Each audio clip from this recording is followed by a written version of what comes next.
जिस समय अंग्रेज इस देश की अर्थव्यवस्था को बर्बाद कर रहे थे और नई शिक्षा व्यवस्था की शुरुआत कर रहे थे, उसी समय कुछ ऐसे भारतीय थे जो ऐसा करने में उनकी मदद कर रहे थे।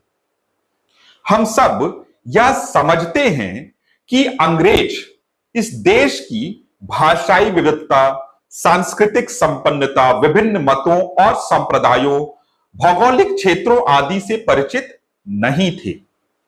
उन्हें कुछ ऐसे लोगों की आवश्यकता थी जो उनके और भारतीयों के बीच में एक पुल का काम कर सके, और संयोग से उन्हें ऐसे लोग मिल भी गए।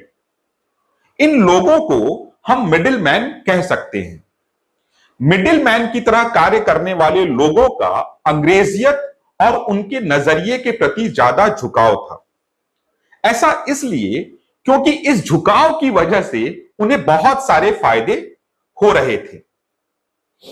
भारतीय समुदाय में जिस नजरिए का प्रचार प्रसार बहुत तेजी से किया गया, वो ये था कि अंग्रेज सब कुछ भारत के भले के लिए ही कर रहे हैं। भारतीयों के लिए ज्ञान का एकमात्र स्रोत अंग्रेजी शिक्षा ही है। भारतीय समाज बहुत पिछड़ा हुआ है और भारतीय लोग अपने लिए स्वयं के ज्ञान का निर्माण नहीं कर सकते।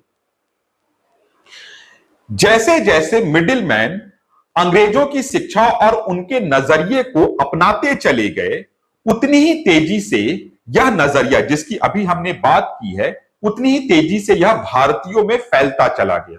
क्यों?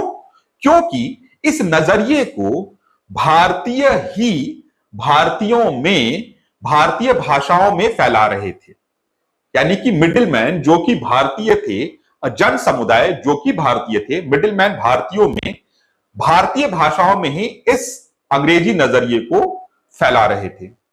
इसका नतीजा यह हुआ कि जो उद्देश्य अंग्रेज आर्थिक नीतियों से प्राप्त करना चाहते थे, वही चीज शिक्षा ने सांस्कृतिक रूप से उन्हें प्रदान कर दी, और ऐसा करने में भारतीयों ने ही उनकी मदद की।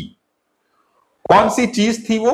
वो चीज थी भारत और भारतीयता पर संपूर्ण नियंत्रण।